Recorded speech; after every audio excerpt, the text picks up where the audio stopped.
Lok Sabha speaker पद के लिए दांवपेच तेज होते जा रहे हैं। जिस तरह से नेताओं के बयान सामने आ रहे हैं, लग रहा है कि लोकसभा सत्र शुरू होते ही कोई बड़ा खेल हो सकता है। दरअसल एनडीए के पास बेशक बहुमत है और एनडीए के समर्थक मान रहे हैं कि एनडीए आसानी से स्पीकर पद के लिए अपने उम्मीदवार को कुर्सी पर बैठा देगी, लेकिन समीकरण के हिसाब से देखें तो मामला इतना आसान नहीं लगता। एनडीए के पास कुल 292 सांसद हैं, जबकि इंडिया ब्लॉक के पास 233 सांसद, 13 अदर्स भी हैं। यहाँ सबसे बड़ी बात यह है कि एनडीए में जेडीयू के पास 12 सांसद हैं और टीडीपी के पास 16। दोनों ही पार्टियां अपना अपना स्पीकर बनाने के लिए दबाव बना सकती हैं। हालांकि जेडीयू के नेता केसी त्यागी ने हाल ही में कहा कि उनकी पार्टी और टीडीपी भाजपा के नेतृत्व वाले राष्ट्रीय जनतांत्रिक गठबंधन का हिस्सा हैं और लोकसभा अध्यक्ष पद के लिए बीजेपी की ओर से नामित उम्मीदवार का सपोर्ट करेंगे। त्यागी ने साथ ही ये भी कहा कि जेडीयू और टीडीपी मजबूती से एनडीए में शामिल हैं। उन्होंने कहा कि बीजेपी की ओर से जो भी स्पीकर पद के लिए नामित किया जाएगा, हम समर्थन करेंगे। लेकिन इसके अलग टीडीपी के राष्ट्रीय प्रवक्ता पट्टाभिराम कोमोरेड्डी ने कहा कि सर्वसम्मति वाले उम्मीदवार को ही स्पीकर पद मिलेगा।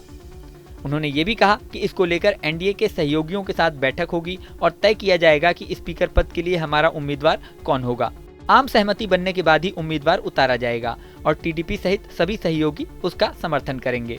बयानों से ऐसा दिखता है कि जेडीयू सीधे सीधे समर्थन के मूड में है, लेकिन राजनीति में कभी भी खेल हो सकता है।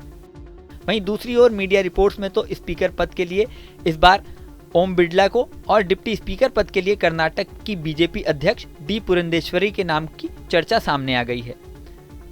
यहाँ बड़ी बात यह है कि डी पुरंदेश्वरी चंद्रबाबू नायडू की रिश्तेदार हैं, लेकिन दोनों के बीच काफी समय से दूरियां बनी हुई हैं।